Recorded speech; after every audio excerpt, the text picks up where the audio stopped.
episode today, I want to talk to you about a question that I get asked a lot. And that is, why do I have to change? Why is it that I'm the one that has to change when they, i.e. the narcissist, are the ones doing everything to abuse me, to manipulate, to control me? And there's a level of frustration that comes up, almost in, if they're the bad person, why do I have to change?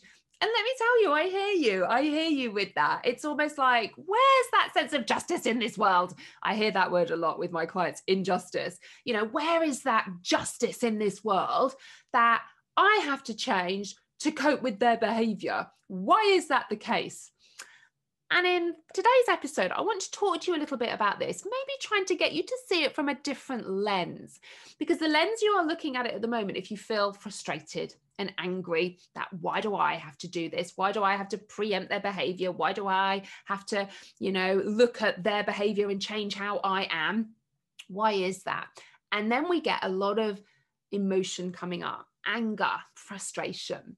Now, when I work with my clients, I use something called internal family systems. Now, internal family systems is an evidence-based parts therapy. So when I work with my clients and indeed in my group programs and membership, I tend to see people as parts.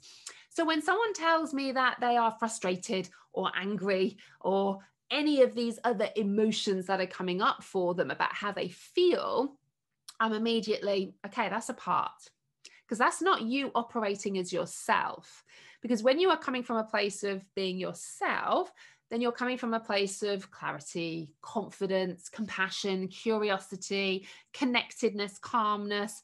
So if you're not operating from a place like that, you become blended with a protector part. And when you become blended with a protector part, there is a reason why. So when we look at narcissistic abuse, and we feel that frustration and anger as to why do I need to change? Why is it that I can't just be who I am and they change? They need to change their behavior.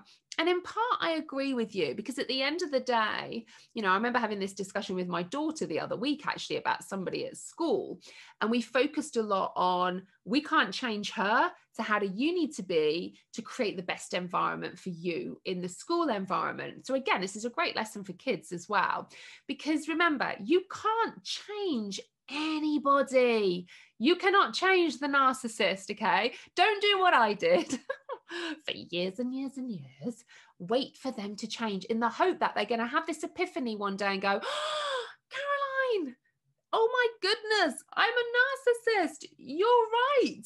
And I'm so sorry for the way that I've treated you.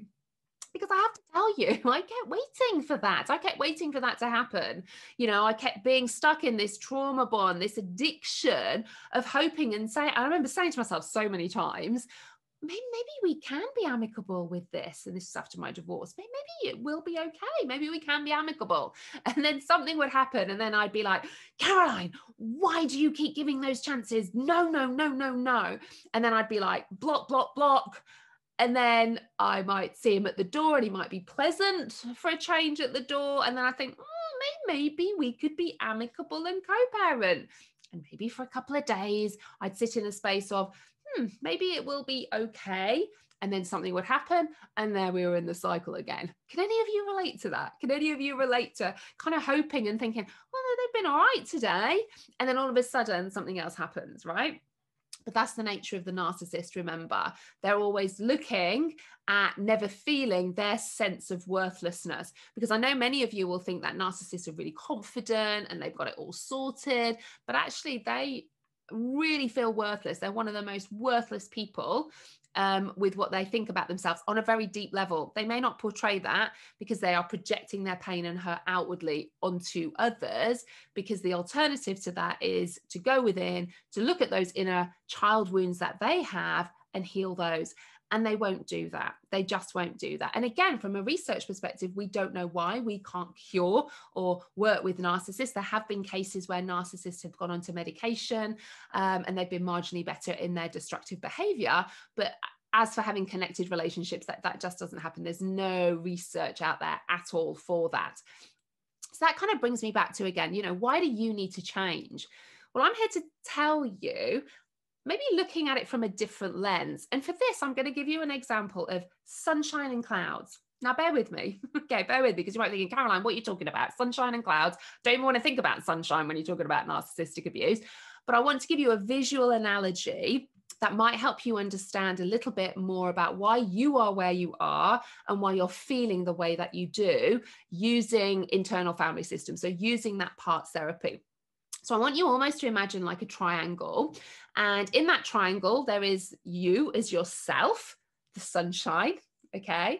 There is a wounded younger part of yourself, something that will have happened to you in your childhood. Now, that could be something like abuse or neglect, but equally, it could also be something to do with your perception and interpretation of things. You know, I never thought I had a bad childhood, but I knew I didn't feel good enough. And that will have come from somewhere, because I wasn't born like that. And my dad, as much as I love him, was pretty unemotional, so to speak. Mum, highly codependent. Dad, very much unemotional, never praised me. So I'd get great grades. I'd be good at sport. I'd do my little gymnastics in the lounge, and my dad would give me 9.99 recurring. And my interpretation of that was, well, hey, I mustn't be good enough then. You know, as a child, I didn't have that cognitive capacity to think, oh, it's just my dad. I know he's proud of me. Really, he's just not capable of actually verbalizing that to me because of his childhood. I didn't know that as a child. To me, as that little girl in that situation, I could only make one interpretation of that. And that was, my dad's the adult. He must know what he's doing. He must know best. So I must do more. And that's why I became this high achieving, people pleasing perfectionist. Because if I did all of those things, then hopefully no one would notice that I wasn't good enough. And that's where my wound was. So there you've got yourself, which is the sunshine. Remember, the person who acts calmly, with connection, with clarity, compassion, and curiosity. You've got a core wound that happens usually in childhood on the whole. And then you have what are called protector parts. So I'm going to use the analogy of clouds in this scenario. So protector parts are what happen within our system when our wound is being triggered. So if you think of the wound like you've got a scab on your wound, just like you would want to protect that wound, the protector parts are there to stop the scab coming off the wound and it bleeding, okay? Because the brain's number one job, remember, is to keep you alive, keep you safe, and to move you away from the biggest perceived pain, okay? And that's a key word here, perceived pain, because when we react in any given moment, on the whole, not all the time, we're not actually in any danger, but our brain thinks we are. And that perception of danger in the present comes from our past experiences. So you imagine me, 7-year-old little girl, feeling like I'm not good enough. My brain's like, whoa, that's a painful wound. Don't ever want you to feel like that again. So up come my protector parts, people pleasing, high achieving, perfectionism, to try and distract away from feeling that core wound, okay? So those protector parts are almost like an army, this army of these protector parts going, don't worry, Caroline, we're going to stop you from feeling not good enough as that 7-year-old little girl, because I've got a stuck younger part of me inside of me. So the reason why I'm explaining this to you is when you are feeling that anger and frustration yourself about the narcissist, for instance, okay, that you might start to think, why do I have to change? I don't want you to change. I want you to start to think about this differently, okay? I don't want you to change. I want you to start to get curious about why parts of you, like anger, like frustration, like those feelings of injustice, okay, are coming up for you, because they are protector parts, okay? So in that moment when you are feeling angry or frustrated, you are blended with those protector parts because your core wound is being activated and triggered. Okay, so if you imagine the narcissist behaves in a certain behavior, okay, you all of a sudden think, oh, that's making me feel not good enough, not lovable, unworthy, whatever it is for you, your brain is like, oh, it's taking us back. We're feeling that pain again. No, no, no, we can't have that. So I'm going to get angry or I'm going to feel frustrated. And parts of you will show up to try and distract and soothe you away from what your brain thinks would be even more painful to you to feel. So I know many of you will be listening and think, Caroline, it's really painful to feel angry and frustrated all of the time when you're dealing with a narcissist. And I hear you. I absolutely understand all of that. But your brain thinks it's less painful than you feeling like that young 7-year-old little girl, little boy who doesn't feel good enough, who doesn't feel worthy, who doesn't feel lovable. Okay.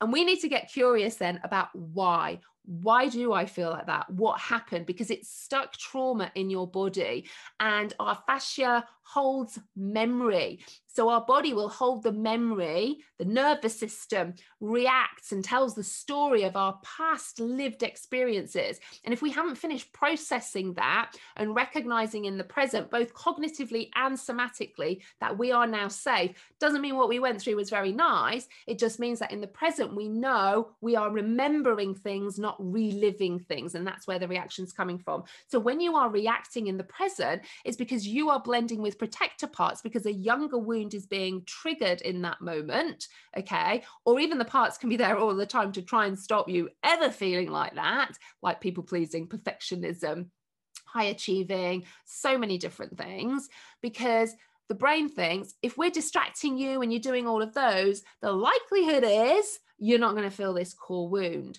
So when you say you have to change, I want you to think completely different about it now. I want you to think, I'm going to get curious about why I'm blended with these protector parts, which is causing the clouds to be there and me not living as myself, me not living as the sunshine. Okay. So when you think about now about having to change and you're never going to be the same again, well, you don't want to be blended with your parts. You want to live your life as yourself. And that's a real key difference here. Because if you can live as yourself, at some stage when you've done some healing work around this, and again, I do this in my programs, I do this in my membership and on a one-to-one basis, I want you to really start to think about your self to part relationship. So the self, okay, I'm feeling calm today, I'm feeling compassionate, connected, I'm going to live with confidence and clarity. Fantastic. That moment when you aren't living like that, you become blended with a protector part because they are trying to protect you, and all parts are welcome. I know many of you will not like feeling blended with your protector parts, and you want, oh, go away, don't want to feel like that. The more you try and push away your protector parts, believe me, the louder they are going to come back. You know, some of you may have an emotional eating protector part. If you try and shove that emotional eating protector part away, how loudly does that part come back? Yeah, I can relate to that too. That has always been one of my protector parts that I've had to work with as well. Because in that moment, if I'm feeling unlovable and it's ripping the scab off my wound, then I'm going to go and have a big piece of cake or a packet of crisps or some chips, whatever it is. Because you know what? In that moment, that's going to make me feel good. Okay. It's going to make me feel good. It's going to distract me away from feeling the core wound of I'm not good enough. So really think about now, you don't need to change. The narcissist for you is a spotlight.